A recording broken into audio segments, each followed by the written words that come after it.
year was 1896 and the Christmas season was upon us. It had been almost 2 years since I left Baker Street, where my friend Mr. Holmes and I shared rooms for many years, to begin a life with my lovely wife Mary.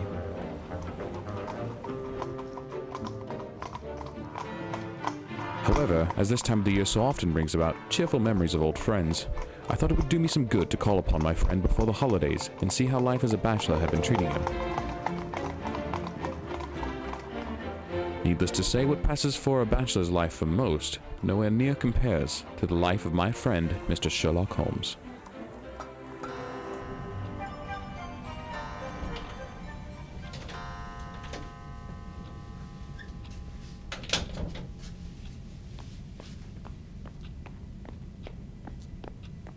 Ah, Merry Christmas, Mrs. Hudson. Oh, thank goodness you're here. I was just about to fetch you. Whatever's the matter? It's Mr. Holmes, sir, Mr. Holmes. Evil days have fallen upon him. He won't eat and he won't see anyone, insist on being kept in privacy save for this morning. Well, Mrs. Hudson, I don't understand. He honestly sounds no different than usual. What happened this morning? I went to his room, and the putrid smell, and the smoke, and his face. Oh, doctor, he's falling gravely ill, and he refuses to see anybody but you. Oh, there, Mrs. Hudson, you have nothing to fear. I will attend to him at once. Now, why don't you go make us a pot of tea?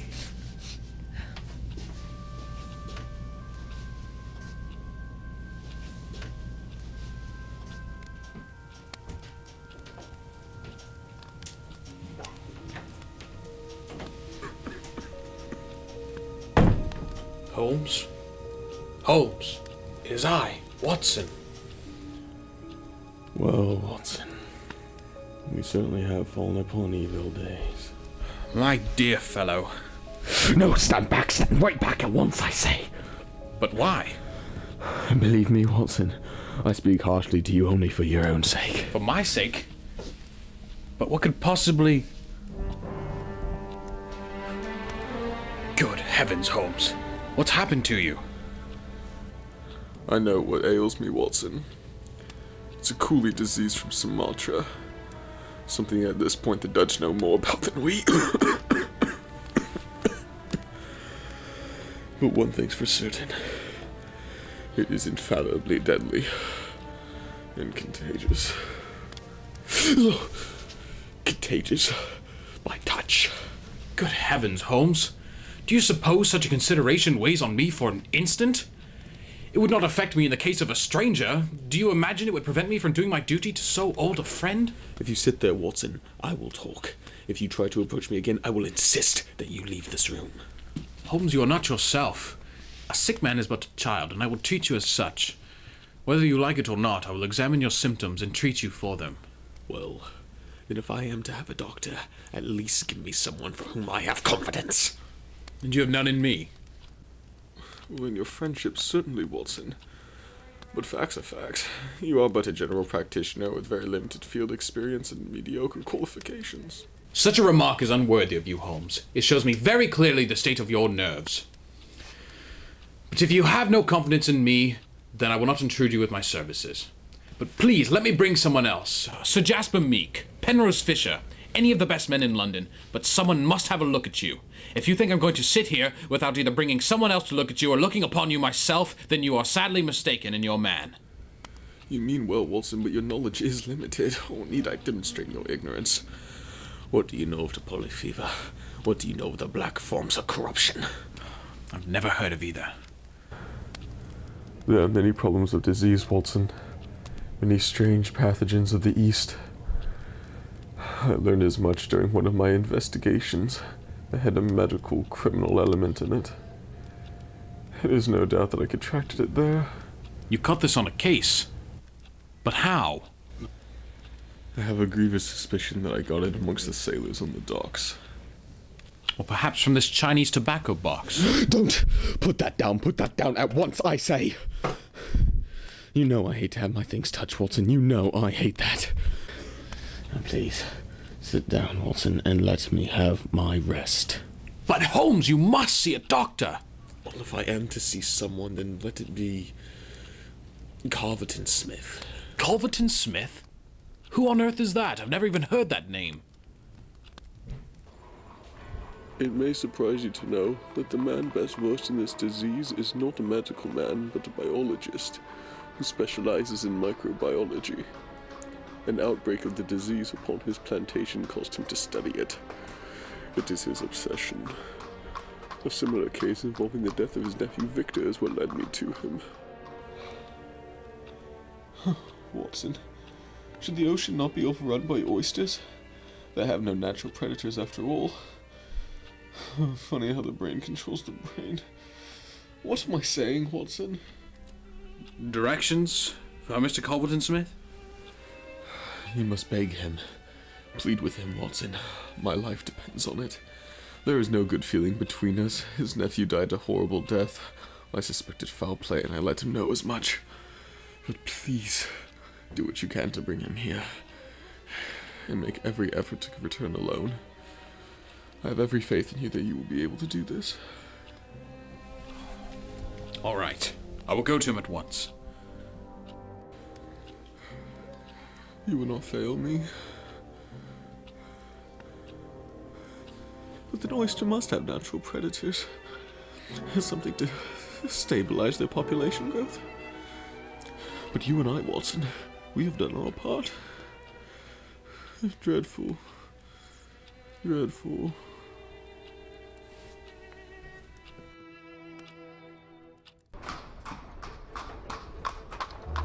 I went at once to call upon Mr. Culverton-Smith.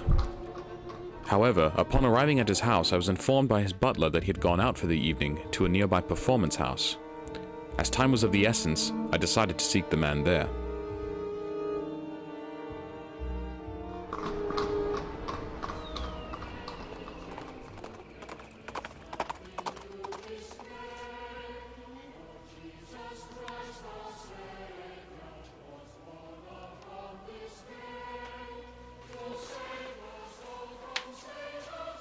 Smith. Culverton-Smith? Yes. I have an urgent matter to discuss with you at once. Can it not wait until after the performance? I'm afraid not, sir. The matter is urgent. It concerns you and Mr. Sherlock Holmes. Mr. Holmes, you say? Please, sir, I implore you. Come, let us go somewhere more private.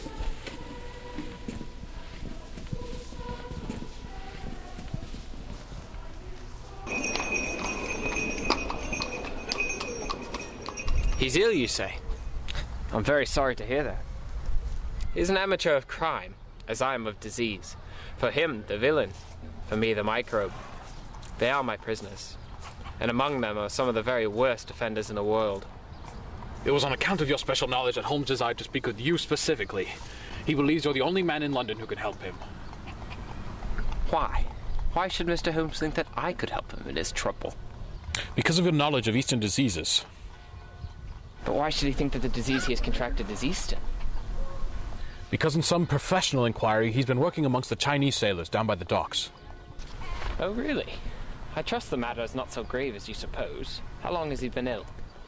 About 3 days. Oh my. This does sound serious. Please, sir, I ask you again, will you come see him? 'Tis the season to be merry. It would be unhuman of me not to answer his call. Thank you. The performance is almost over. I'll go to Baker Street once it is finished. An hour at the latest.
I wish there was more I could do, Holmes.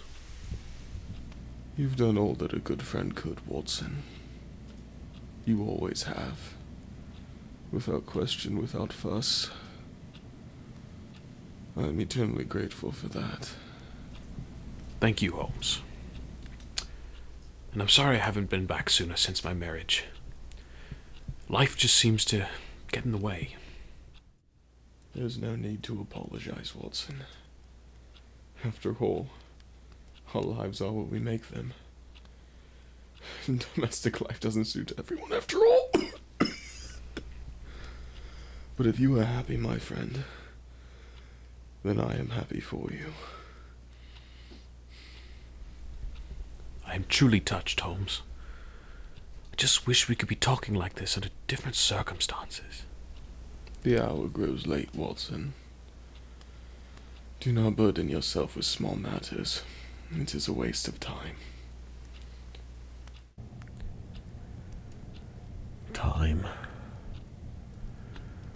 What a fleeting thing it is.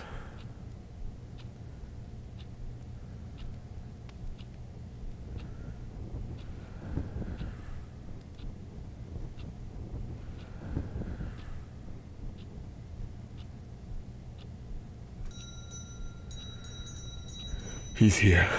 Watson, you must hide. Hide? But I must wait to hear his opinion. Yes, of course you must. But I have reason to believe that his opinion will be much more frank if he imagines that we are alone. Now, into the next room. Quick, man, if you left me, and do not budge no matter what happens!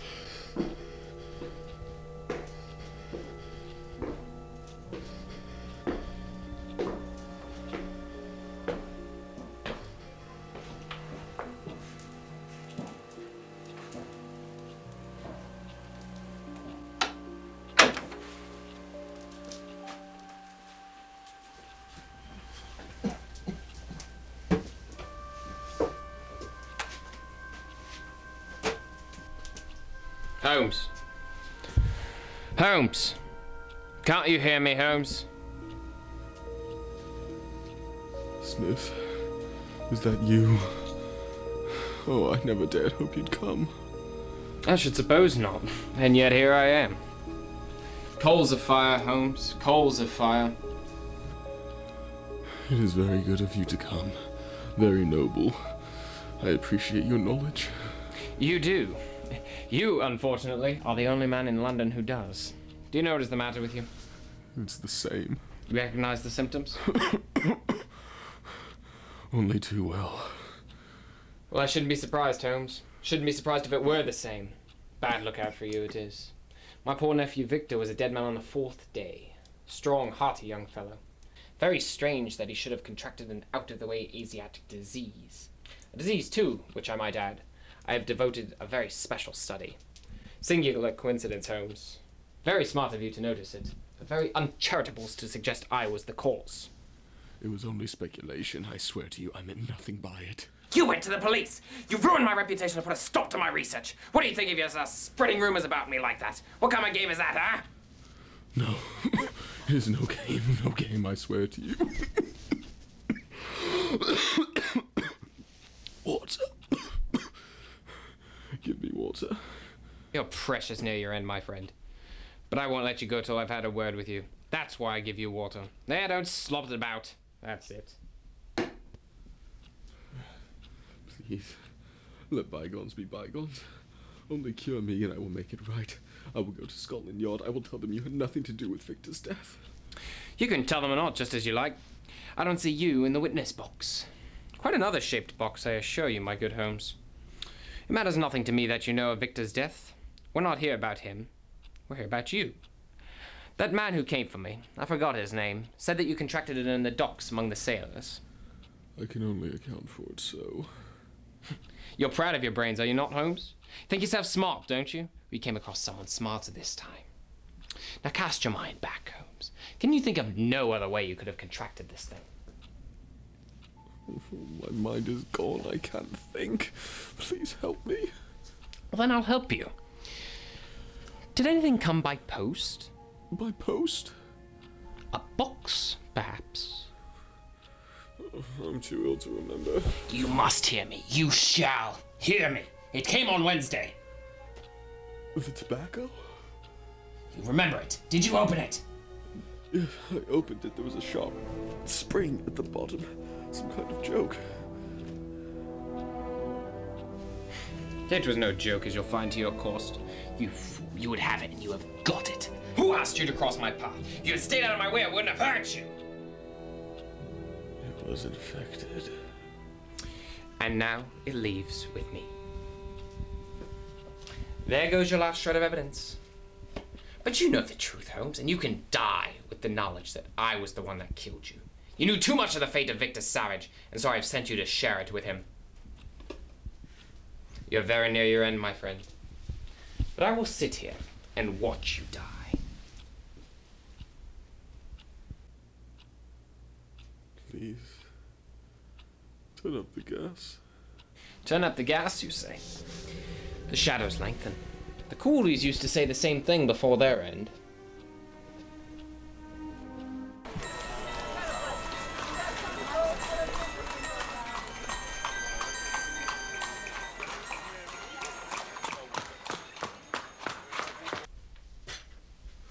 There. Is there any other service I can do you, my friend? Honestly, imagine a cigarette would be most welcome.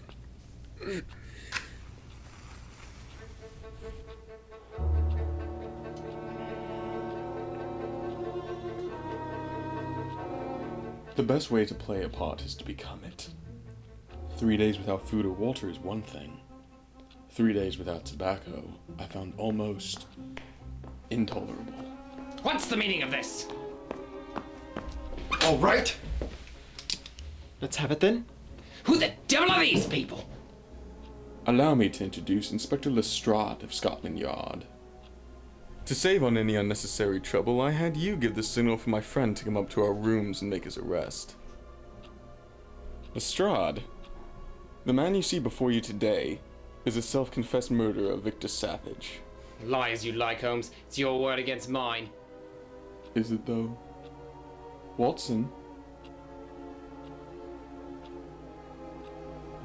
You!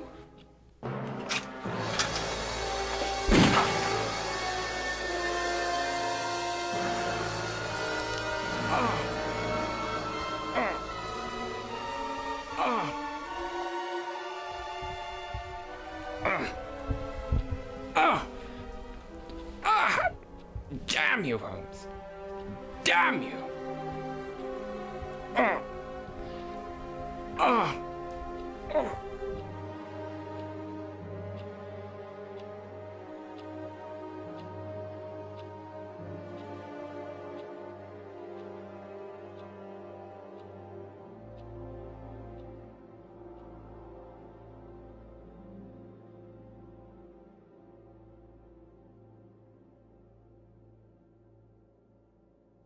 I have never needed it more. However, my habits are irregular. Such a feat would be excruciating to lesser man, but it was essential that you and Mrs. Hudson believe me to be at death's door. But your face, your ghastly appearance. 3 days fast does not improve one's beauty, Watson. As for the rest, simple sponge can cure it. But why would you not let me near you when in fact there was no infection? My dear Watson, do you honestly believe that I have no faith in your medical expertise? I can assure you the truth is the exact opposite. At 6 feet, I had every confidence I could deceive you. Any closer than that, and to someone with a mind as astute as your own, the facade would vanish. Brilliant, Holmes. But what of that tobacco box? I would not touch that box. My correspondence, as you know, are varied ones, so naturally I'm on my guard about packages that reach me. If you look closely, you will see where the spring is attached to the bottom of the box, designed to shoot out like a viper's tooth upon opening the lid.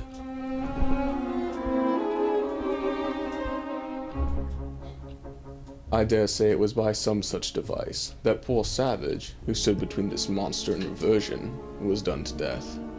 It was clear to me that by pretending that Smith had succeeded in his plot to do me in as well, I might be able to surprise a confession.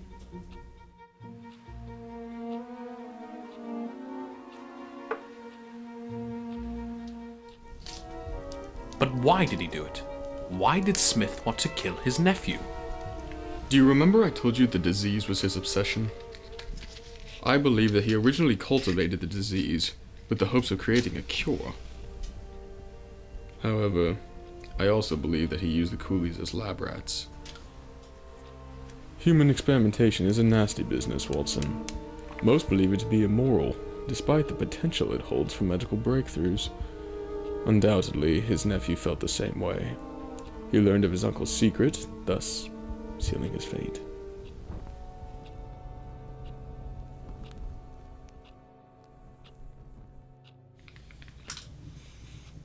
Dreadful business indeed, Holmes.